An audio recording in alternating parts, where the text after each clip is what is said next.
Okay, welcome back. And again, thanks for attending for today's webinar. This is on our BIOFLEX Personal Light Therapy devices, specifically for helping arthritis. My name is Dr. David Kunashko. I'm the medical director here at BIOFLEX Laser Therapy based in Toronto, Ontario, Canada. So just a few little things before we get started. These webinars, if you're interested, they're recorded and eventually uploaded to our website, and I'll talk about where that's located shortly. So if in future reference, if you want to attend a webinar but you can't make it, then you can always check our website. But if you register, then you'll also, or you should receive an email within about a week or so after the date of broadcast, and that will have a link to watch it as well, just in case you are interested. Okay, so today's topic, I've covered arthritis before, specific conditions, but I wanted to do a bit of an update, and I especially wanted to talk about, in general, about arthritis, sort of up-to-date ways of treating it, and especially how you would use your system to alleviate and help your symptoms of arthritis.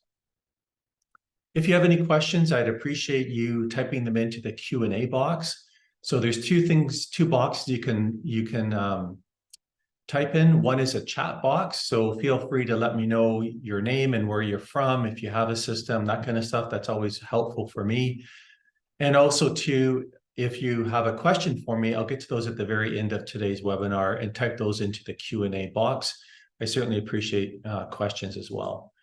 But if you can try and keep the questions on today's topic, that would be great. I'm not talking about concussions today or what have you. So I'll introduce our equipment, talk a little bit about that, and then I'll go right into arthritis and talk about some of the fundamental principles so that you can have a better understanding about arthritis. And then I'll get into sort of the standard a standard treatment that is used quite often for treating arthritis, many that you know about, but there may be some that you don't know about that might be helpful. And then we'll get into light therapy or photobiomodulation therapy or red light therapy. There's probably 100 names for it. I like to use the term photobiomodulation, but many of you out there might use other terms, and that's okay. I'll present a bit of research. There is a lot of research, but just a couple papers that I thought would tweak your interest about this. And then we'll get into using this BIOFLEX system and some of tips and advice on using it for treating arthritis. And then, of course, I'll always have time for Q&A.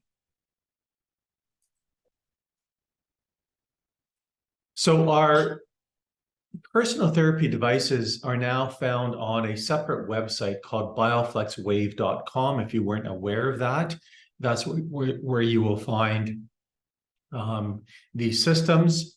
And you'll also find webinars there as well as on bioflexlaser.com. You'll also see our webinars there as well. We've recently released a new version of the personal system called the BIOFLEX Mini Port Home. If you're interested in that, you can go to BIOFLEX Wave and check that out.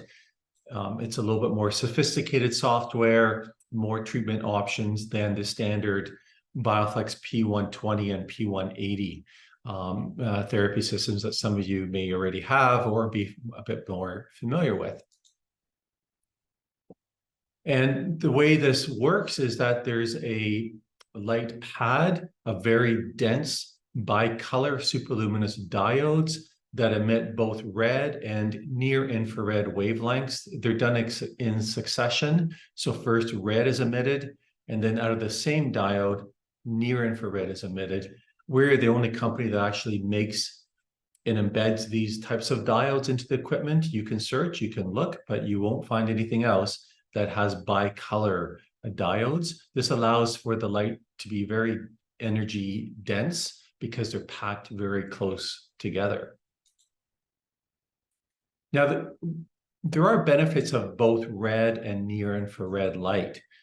Red light penetrates more superficially, in part because it is absorbed by blood and hemoglobin and melanin and a few other molecules in your body. So it tends to accumulate more superficially, which is great for superficial or smaller joints or targets that are closer to the surface. Now, near infrared, it can actually penetrate deeper into joints, larger joints and deeper structures in the body as well.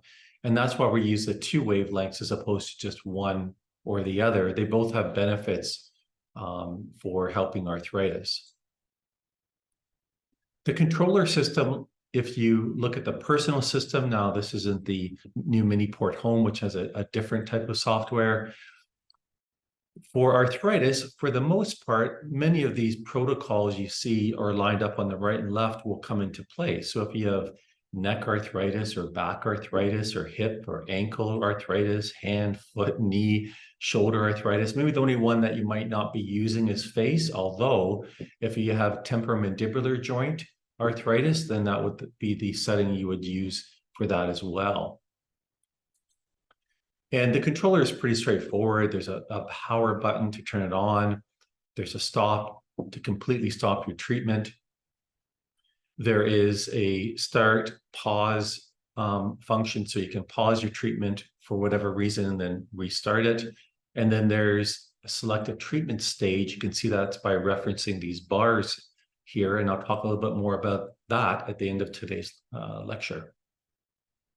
So a quote from the World Health Organization, and in 2019, because stats are always several years behind, over 528 million people worldwide are living currently with osteoarthritis. This is an increase of 113% since 1990, so obviously the numbers are even higher in 2023. And about 73% or 3/4 of those with arthritis are older than 55. And the majority, over 60%, happen to be female as well. If you're interested in learning a little bit more about these stats, I'll go over some of them, but you can go to the WHO.int and then search for osteoarthritis fact sheet. There are, believe it or not, many different types of arthritis. I mean, many of us, of course, know about osteoarthritis and rheumatoid arthritis, but there's arthritis associated with lupus, with psoriasis. There's a form of arthritis you can get if the joint is infected, which is quite a serious one. There's something called reactive arthritis. There is gouty arthritis, and of course, there's juvenile rheumatoid arthritis or idiopathic arthritis as well. So lots of different forms of arthritis. Now, for today's talk, I'm going to focus more on the most common one, osteoarthritis, although you can apply this to many of these other conditions, but some of these tend to be a little bit more serious and or require certain intervention, medical intervention. Like, for example, if you have an infection in your joint, you would need an antibiotic kind of scenario. So you really do need to know what's going on in your joint. And by the way, you may have an infection in your joint and not know it. So even a small cut in and around the joint or the joint capsule can be infected and get into the joint. The joint can appear red and swollen. You think, oh, it's just a bit of arthritis or whatever. It can be really serious, and it's very fast acting and can destroy that joint relatively quickly. So that's the scenario where get in to see, go into emerge, get it x-ray, get it checked out. You don't want to take chances with these kinds of things. So let's talk a little bit more about osteoarthritis. As I mentioned earlier, it's a really high prevalence. By the way, the knee is the most commonly affected joint, and then the hip and the hand. Sometimes the stats vary around that. Sometimes they say the hand is more common than the knee, but for the most part, it's the moving parts or weight-bearing joints that tend to be most affected. And of course, the people that have arthritis, many of them are symptomatic. So in other words, they should be receiving some type of rehabilitation. Of course, as our population ages and as we get heavier and heavier, it appears this can play a role in the prevalence in osteoarthritis as well. And so we see the rates really rampantly increasing from year to year. By the way, osteoarthritis is not inevitable consequence of aging. I mean, it doesn't mean that just because you get old, you're going to have arthritis as part of getting old. It's not the case. Just like dementia is not a normal part of aging, osteoarthritis isn't necessarily a normal part of aging. it occurs in older people, but it's not, it doesn't have to occur. And there's many factors at play as to why you might get arthritis. And I'm going to talk a little bit about that as well. Of course, it's a degenerative joint condition. I'm sure you know it causes pain and swelling and stiffness, and will eventually affect your ability to move your joints freely. As mentioned earlier, the most commonly affected joints, the hands and the hips and the knee, which makes a lot of sense. It's usually one side or the other side, sometimes both sides. Talk about hand arthritis. Sometimes people think, oh, it's in the dominant hand, but sometimes it's in the opposite hand. So it is not necessarily the case, but usually it's with excessive stress, repetitive stress, or weight bearing, or mechanical issues of the joints that are problematic. And as mentioned earlier, women tend to have it more frequently than men.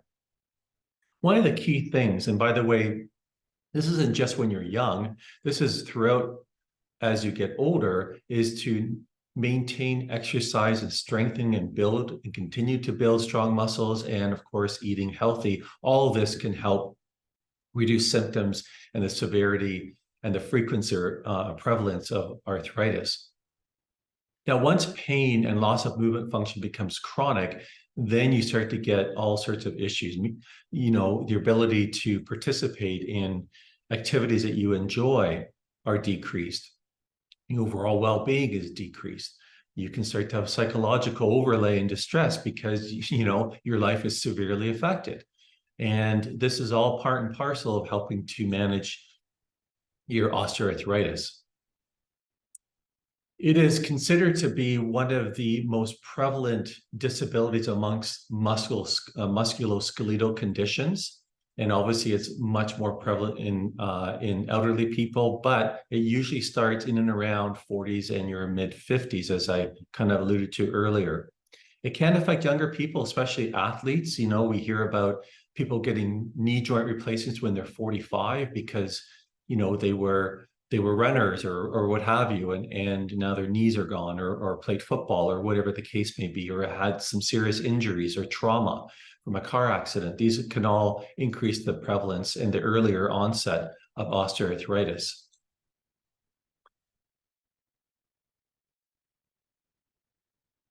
Now, as far as when this can occur or flare-ups can occur, it's important to understand that, you can be fine one day and then the next day you wake up and you start to feel symptoms, or you may feel slow, niggling symptoms as well. So it varies as far as how the onset occurs. But one of the things that you need to understand is it's just not the joint, it's also the tissues and soft tissues around the joint that can be affected. So when you're treating it, especially with light therapy, you want to also treat the musculature around the joints as well to receive benefit. So this is important as well. I'm sure you're aware that osteoarthritis is a chronic condition and it's progressive. So these changes occur gradually over time. I know you have questions. I see you raising your hand, that kind of thing. I will get to all those at the end of the webinar. But please continue to ask, but I will get to those at the end, just so you know I'm not ignoring you. So now in severe cases of osteoarthritis, the joints become unstable, and this can cause long-term pain, even pain at rest. So being less physically active can lead to other conditions like cardiovascular diseases and obesity and diabetes. So it's a slippery slope that can cause all sorts of difficulties. So the OA can make movements obviously quite painful and challenging. It can reduce your ability to do work and different activities, but especially can have an overall impact on your well-being. Now let's get into a little bit about understanding about arthritis and what a joint is. A joint is basically a connection between two moving bones, and at the ends of the bones, there's something called articular cartilage or hyaline cartilage. It has a density of sort of thick, kind of gelatinous material. Not gelatinous, but it's hard gelatin, you might say. You can push it in with your fingernail, but it's pretty resilient. That's what hyaline cartilage is. There's different types of cartilage in the human body. Now, this structure is surrounded by a joint capsule. You can see here, there's a fibrous capsule and a synovial membrane. And it's the inner synovial membrane that's critical for producing all sorts of problems for your joint that leads to this kind of cycle of issues. Some of the main causes or links to arthritis, of course, are age, and I mentioned joint injury. If you're overweight and carrying lots of extra weight, then that can affect especially weight-bearing joints. And if you lead a sedentary lifestyle, that can also lead to an earlier onset of osteoarthritis. And there's definitely genetic overlay here too. So it's not like it's hereditary per se, but if there's a prevalence in your family background, family history of mom and dad or grandparents and down the lineage having arthritis, especially osteoarthritis or certainly rheumatoid arthritis, then there might be some genes that are partly responsible for that. So in part, you can blame the faulty genes kind of scenario. Now, if we look at the joint and what's happening with arthritis is you start to get cartilage destruction. You can even have the bone that is just deep to the cartilage start to remodel, and it forms what's called osteocytes, or sorry, like osseous bridges. I'm forgetting the name of it. And of course, it can also cause muscle weakness and inflammation around the muscles as well. So again, I emphasize when you're treating in and around a joint and the destruction, the inflammation carries around that area. And this may be a critical issue to treat all the way around the joint as well, not just the joint itself. I mentioned earlier that OA is progressive. And so this is in part due to a positive feedback loop that includes production of inflammation by the synovial membrane that is inside that joint tissue, that joint capsule, and this leads to tissue degradation. So essentially what happens is you have inflammatory proteins being produced both by the cartilage cells and this inner joint capsule by cells called fibroblasts, as well as a white blood cell present called macrophages, which releases what's referred to as tissue degrading enzymes, or MMPs. And these MMPs start to slowly degrade the joint as well. So it's all sorts of different issues going on inside the joint that leads to ongoing progressive destruction of the joint. And then as the joint degrades and breaks down, the byproducts of that trigger even more pro-inflammation because the body's trying to respond to that. So that's why there's a slippery slope and cycle that's going around, and you want to try and slow it down. You can't stop at 100%, but you can slow it down. And there's 4 stages considered in osteoarthritis. One is really minimal disruption of the joint. If you looked at an X-ray, it would pretty much look normal. Minimal cartilage loss, which is not usually apparent on an X-ray. Then you get into grade 2, which is a little bit more joint space narrowing. Sometimes that's observable on X-ray. It's kind of challenging sometimes to see that, but you start to get breakdown of the cartilage. Okay, and osteophytes, that was the word I was trying to remember earlier, my goodness. Then you start to get the bone reacting, and you start to get these osteophytes, which may or may not be a problem. And osteophytes in themselves, unless they're pinching or pushing in on things, aren't usually the cause of the problem. They're more of a sign of arthritis in a joint. And then as things progress into stage 3, it's considered sort of moderate, where you have usually at least 40% plus degradation of the cartilage. It can usually be seen by an X-ray. Clinically, as a chiropractor, we tend to see most patients coming in with stage 3. Because let's face it, people with minimal or mild symptoms tend to ignore it, unfortunately. And then when you get to stage 4, this is greater than 60% joint destruction. Cartilage is quite significantly eroded and lost. You're starting to get large osteophytes. And this is where people start to have severe issues with walking, just getting around, using their hands, their hip, that kind of thing. And you're oftentimes seeing an orthopedic surgeon lining up a date for joint replacement surgery if that's an option. As far as symptoms go, as I mentioned, in the first couple stages, not much going on. And as it progresses, you start to get pain, usually with activity. There might be some stiffness, maybe some difficulty straightening out your joint completely, like your knee joint or your finger joints. And then as it progresses into that moderate, you start to have a lot more pain with movement. Morning stiffness is really prevalent. You go to sit down and watch a movie, you get up and you groan and you say your knees are stiff. You're getting into that moderate category. So if this is ringing a few bells with people out there, now you can kind of have a better understanding of what's going on. You may even have some visible joint swelling at this point, but then once you get to severe stage, you have pretty bad arthritis. You have swelling. The stiffness is really intense. It's usually significant pain and a significant amount of observable inflammation as well. Self-care is critical in managing osteoarthritis. You have to take control of your arthritis.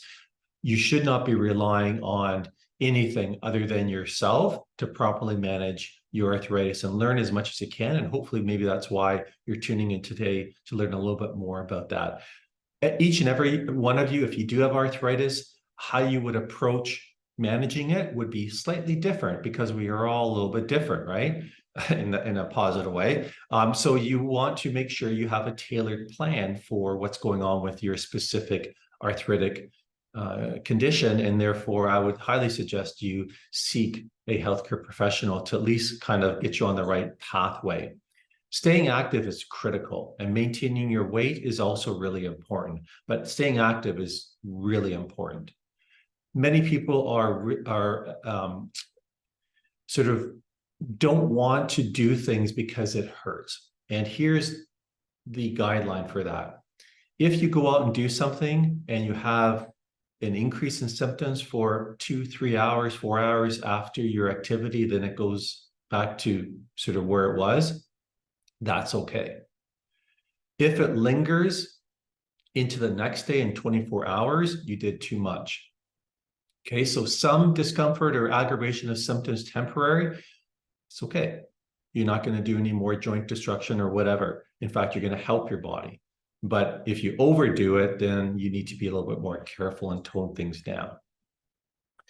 This is a chart which I thought was interesting, published in 2019 by the American College of Rheumatology Arthritis Foundation Guideline for Management of Osteoarthritis. And what they've done here is they broke down treatment into at-home, support from a professional, drug, and surgery. And they used hand, knee, and hip as the most commonly, areas for arthritis. So if you look at-home treatments that are found to be effective, many of these I've already covered, exercise and weight loss and things like Tai Chi, injury prevention activities, and sometimes braces can be helpful, self-management, education, yoga, those kinds of things tend to be helpful in many scenarios. Then when you get into professional type of treatment, I found it quite interesting. Okay, so they have CBT, or cognitive behavioral therapy. That's kind of what I was alluding to earlier, where one might be afraid of doing things and what have you. You can get help with that. Acupuncture may be helpful for pain modulation. I'm an acupuncturist myself. It can be very helpful, but it's really just going to help with pain. Kinesiotaping, personally, I'm not convinced on that one. I'm surprised I threw that one in there. Yeah, sure, maybe a little bit of proprioceptive, a temporary relief. I personally wouldn't waste my time with it, but if you want to try, you go right ahead. They say there's some evidence, so I'm not going to, although I already did, put it down a little bit, but you can give it a shot.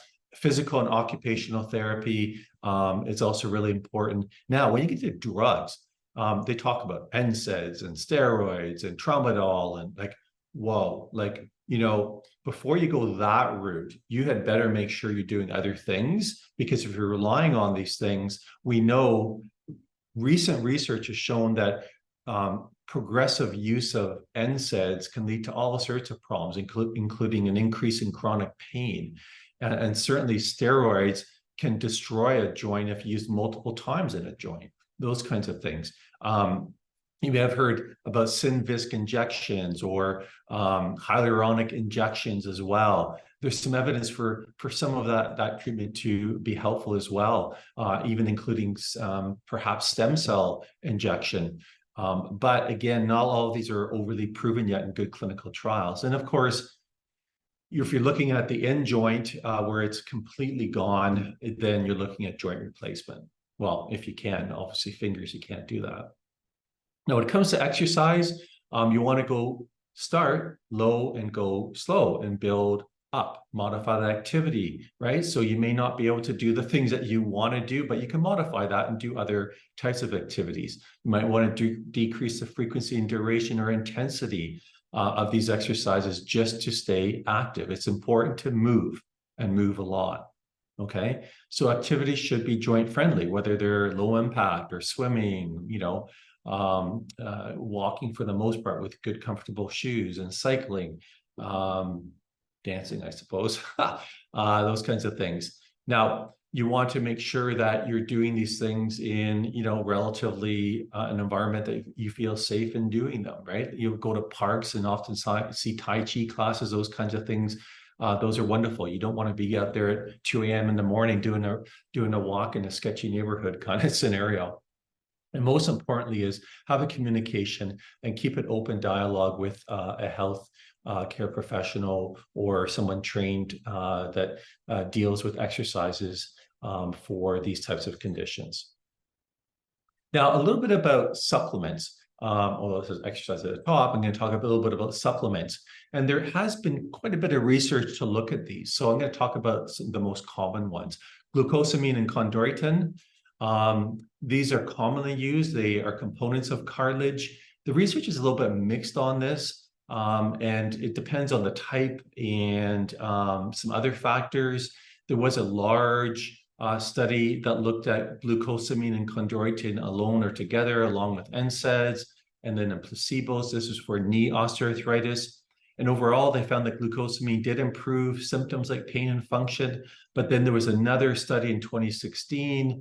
It also found that the combination of NSAIDs was also with chondroitin was helpful. So, to be honest, this is my recommendation that for the most part, they say that glucosamine sulfate is the best one to use. Okay, that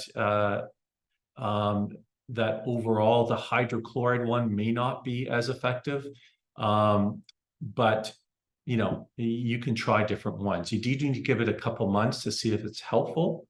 Okay, don't just try it for a week or two. If it's helpful, then you can continue. If it's not, then it's not for you. Fish oil, polyunsaturated omega-3 fatty acids. These have potent anti-inflammatory properties, which kind of makes sense. That might be helpful with arthritis. However, for the most part, they found it more helpful for RA or rheumatoid arthritis, although it still might be helpful for osteoarthritis as well. They did a large study and they found that omega-3 supplements did reduce joint pain, stiffness, and swelling in RA. And the other thing, of course, we know that omega-3s have the added benefit of protecting against heart disease and even dementia. Now, if you're taking plant-based, these tend to be short-chain ALAs, which tend not to have as many health benefits as a long-chain or fish oil. So we do recommend that fish oil over the plant-based ones if you're trying to have the health effect with respect to the anti-inflammatory effect. And generally speaking, they suggest 1 gram each of EPA and DHA daily. There's another supplement called S-adenosyl methionine, or SAMe. It's a natural compound, again, which is anti-inflammatory, maybe cartilage protecting, and offers some pain relieving effects. So this is another one that may be a good option to try. And some studies have shown to be just as effective as NSAIDs, like ibuprofen and Celebrex, for example. And to top it off, they also suggest that it may have mild to moderate antidepressive effects as well. So they recommend approximately 1,200 milligrams daily And again, you want to be patient when you're taking this. It may take 2, 3, 4 weeks before you start to see some good positive effects with that. Curcumin also is the active component in turmeric, that yellow spice oftentimes you see in curries. Again, it's a fairly powerful anti-inflammatory agent. It can block the same inflammatory promoting enzyme as the COX-2 inhibitor drug Celebrex. So the mode of action is pretty similar. Lots of studies with this. In particular, I'll mention one shortly, but with knee osteoarthritis, they found that 1,500 milligrams daily was as effective as 1,200 milligrams daily of ibuprofen, obviously without the gastrointestinal side effects. So it also appears that it can help to relieve rheumatoid arthritis, swelling, and tenderness. The only downside here is that when you're ingesting it, you should be ingesting it with a source of fat. Some of the supplements have it in an oil or a fatty source as well. That can be really important for its digestion and into the body as well. There are some vitamins that seem to have antioxidant effects, A, C, and E, D, and K, but there's currently no evidence that these vitamins improve or alter arthritis symptoms, although, of course, eating a diet rich in those are, of course, very healthy for you. This study is the reference about the knee osteoarthritis and curcumin or turmeric, and basically what they found was that the effects of curcumin were very similar to that of NSAIDs. Okay, so dosing is still not 100% known, but you can read online and try and figure out what dosaging might be best for you. But remember, best to take it with when you're eating, especially if there's a bit of fat in that food. So this webinar is about half an hour in, and I haven't mentioned much about photobiomodulation or light therapy. So let me get into that. There are lots of benefits of light therapy, including reduction of inflammation and helping repair of tissues and cartilage and so forth. And the effects are either directly where the light's absorbed in the joint, or indirectly where the light's absorbed in the blood, helping with the white blood cells and the macrophages and stem cells that have an impact inside the joint as well. So the key reasons why you want to add light therapy if you have arthritis is it will help manage pain, stiffness, and swelling to some degree. There are no side effects, unlike medication. It can actually help cartilage repair and regenerate. I'm not saying it's going to be like you were when you were 15, but it can. There's lots of evidence to show that it can help those chondrocytes or cartilage cells repair. It's pretty easy to apply to your body. It's non-invasive. It can even help to decrease the dependence of, every day taking your Aleve or whatever medication you're taking for your symptoms. Yeah, it's easy to take a pill, but after 10 years of that, you want to see what it does to your liver. You'd be maybe wanting to decrease that. And overall, it's going to help improve your joint health and muscle health, along with the exercise therapy and other therapies that you'd be doing. Bit of research. This one was on knee osteoarthritis, and they looked actually to see inside the joint using imaging if there were any changes in the joint health with people with osteoarthritis being treated with low-level light therapy. There were 34 subjects in the active irradiated light group, and then there was also a placebo group as well using a sham or a device that didn't emit any light. They used near infrared, so you can't see if it's on or off anyhow. Then they looked at pain, which is a visual analog scale, and they looked to see the width of the joint, of the knee joint over many weeks in follow-up to see if there's any change or improvement. And after 4 to 8 week treatments, they showed that the active light group, not the placebo group, had significant difference in all the parameters. They showed that it reduced pain and, really importantly, showed that it improved cartilage thickness. They basically looked at biochemical changes and looked at the imaging to determine that. This was just a little editorial. This talks about the role of light therapy or photobiomodulation for treating damaged articular cartilage due to injury or degeneration. And basically, they're commenting that the research right now has shown that photobiomodulation has emerged as a promising option for managing cartilage damage, and that this light can actually increase stem cell multiplication, as I mentioned earlier, and the differentiation of stem cells, and modulate the function inside the cells, like the joints. So they suggest that light therapy probably has positive effects of biostimulation on cartilage tissue, and in fact may have a role in treating damaged articular cartilage due to degeneration or injury without any complications. So why wouldn't you try it?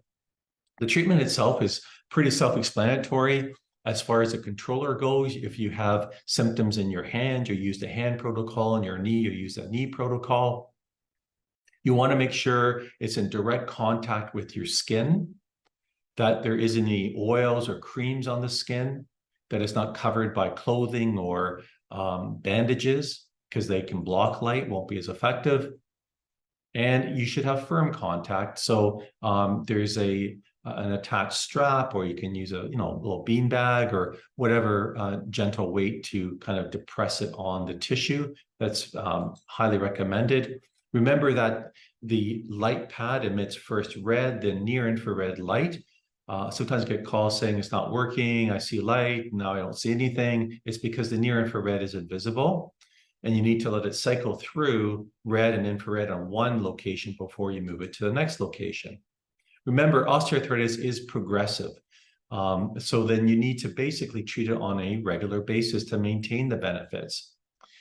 In general, you're usually going to respond after 3 to 6 sessions, and that varies depending on how chronic and severe the condition is, that kind of scenario. If your condition is acute, you have an acute flare-up of arthritis, or it's really severe, then I am going to suggest you treat every day, at least for a week or two before you start decreasing it to maybe every other day. Whereas if your symptoms are pretty mild, you just want to maintain it, then usually every other day is quite suitable. If you look at sort of the stages of treatment, now this is for the personal system. The new mini port home has more stages of treatment. That's one of the differences. You'll see that in general, the red light may be 6 minutes, or maybe 8 minutes long, maybe even 10 minutes long, or 12 minutes long. It depends on where you're treating in the body. Usually big joints like the hip, quite a little bit longer. So anywhere from 6 minutes of red to maybe 8 minutes of infrared, so about 14 minutes over one area is the standard treatment time. Now, as far as where you want to apply the pad, well, the thing about that is you want to treat all the way around the joint. So when you're managing your arthritis, you want to continuously treat the area, even if it's feeling pretty good, right? And that might be, again, once a week, or that might be 2-3 times a week. You kind of have to gauge how you're feeling. But what you don't want to do is, if you're feeling pretty good, just don't bother treating. I know it's like counterintuitive. It's like, well, I feel fine, why would I treat? Remember, it's not just to temporarily block pain. This is actually meant to help with your joint health and the surrounding muscle tissue. When you treat the joint, you also want to treat the muscles around the joint as well, because they tend to be painful and inflamed, and also partially atrophied as well. Okay, so not just the joint, but the muscles as well. So again, maintenance treatment is recommended, and this can vary from, again, even once or twice a month, or a little bit more frequently. But the goal really is to slow the progression of the condition. I mean, it's tough to say you're going to get rid of all your symptoms, because I don't think that's really realistic. There may be times where you don't have symptoms, but then there'll be times where it's fairly significant. Now, as far as where you apply the pad, if I have ankle arthritis, I want to apply it in several positions around the joint to cover the circumference of that joint. Okay, so in the ankle joint, it's quite a large joint. There's the inside and the outside part of the joint. There's even an undersurface of the joint. So you may need to do a couple placements, maybe 3, depending on how large your ankle is, to treat that area. You may also want to include the calf muscle or up around that area if there's any tenderness in those muscles as well. Okay, so it's important to treat the circumference of the joint. So if I'm treating my elbow for arthritis, it's not typical. You want to treat on all the way around. Again, that might take a couple of placements, or depending on what equipment you have and the size of your elbow, it might take one or two. If you have wrist arthritis, sometimes you can wrap it around the entire wrist and you just do one session.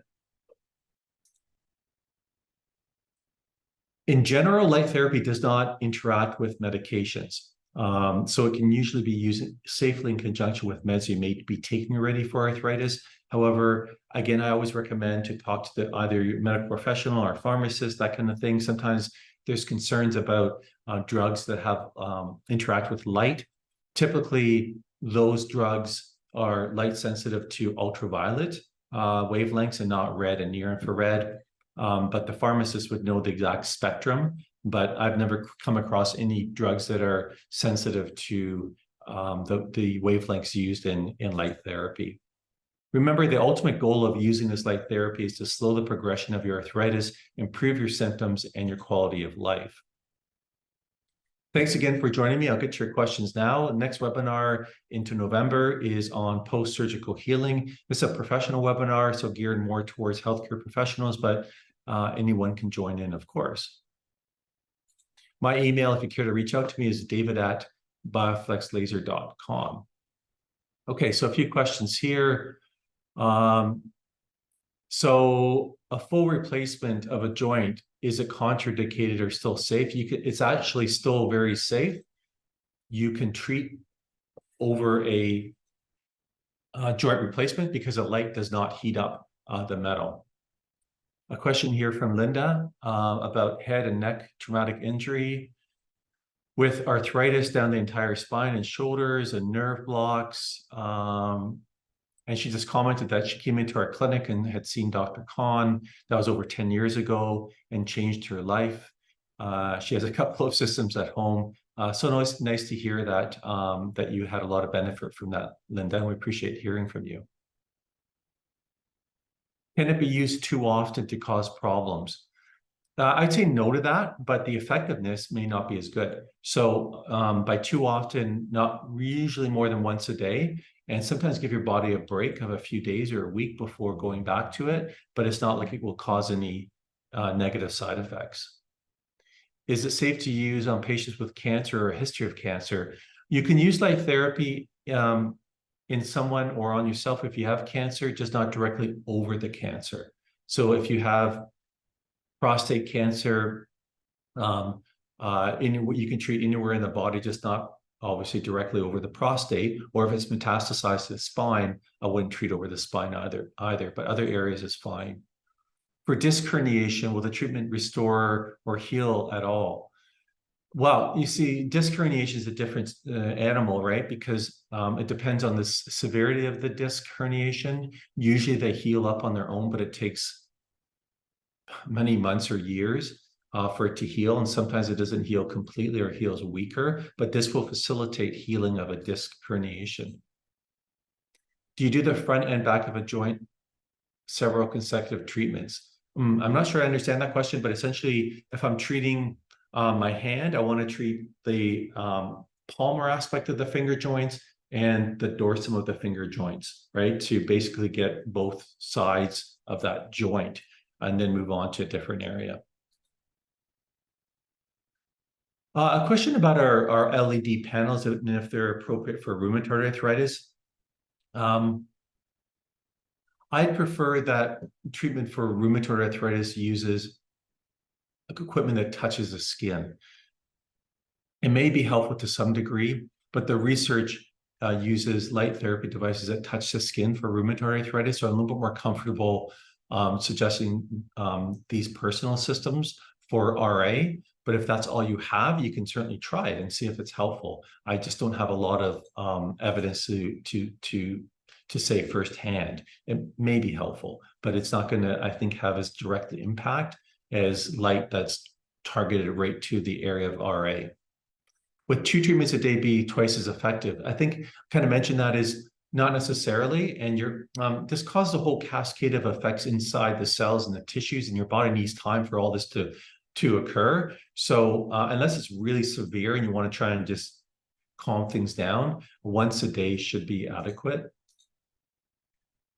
Supplements, I covered that. It says not to use over cloth, but can you use it over clear plastic wrap? Yes, you can. How does it work with rheumatoid arthritis? Well, basically through the inflammatory pathway, the anti-inflammatory pathway. It's not going to alter the progression of the disease because it's an autoimmune disease that's triggered by genetics. So it's not going to do that, but it will help with the inflammation, which thereby helps with pain and of course, swelling of RA as well. Okay, I'll look at the chat box. Just give me a second here.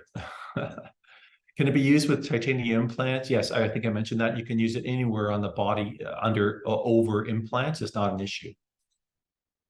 Baker's cyst, yeah, it will help to reduce inflammation. A Baker's cyst is usually secondary to internal edema or swelling of the knee joint. Could be due to arthritis or trauma, but it would be helpful for that, Mark, for sure.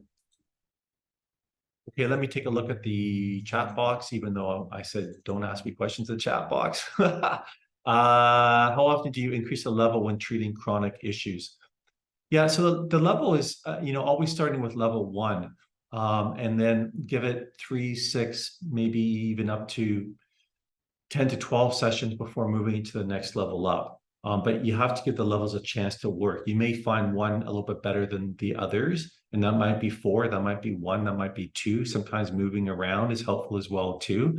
But essentially, you're increasing the stimulatory factors when you're increasing the level, which sounds like it should always be better with the higher levels, but that's not the case. It really depends on the individual.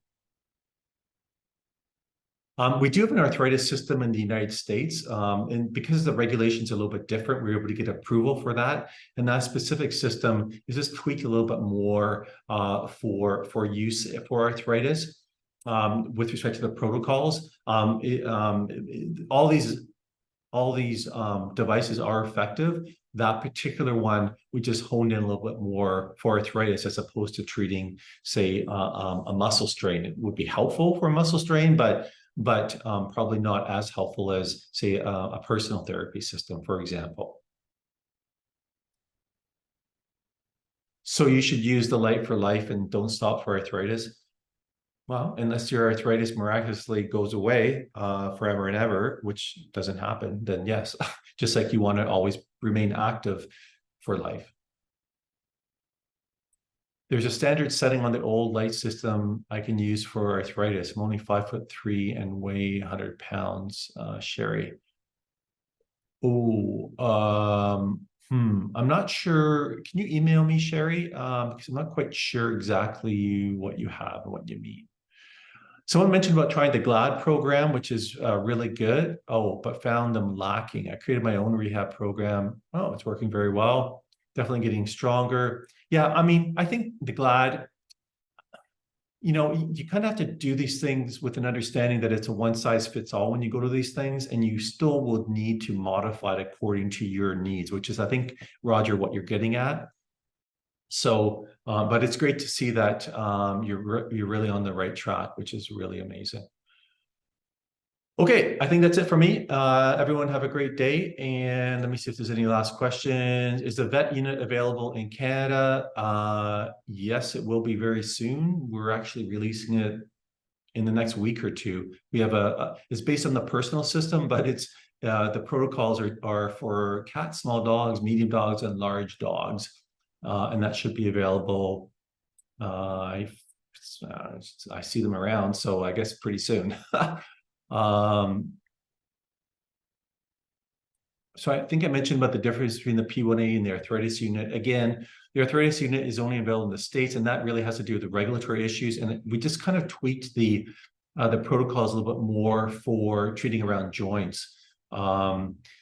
It's pretty similar, but again, just kind of tweaked more for the signs and symptoms of arthritis. We'll use this device for upcoming RLTI surgery. prevent my upcoming LRI. I don't know what that surgery is, and I'm probably not going to prevent surgery. If you want to just explain what that is.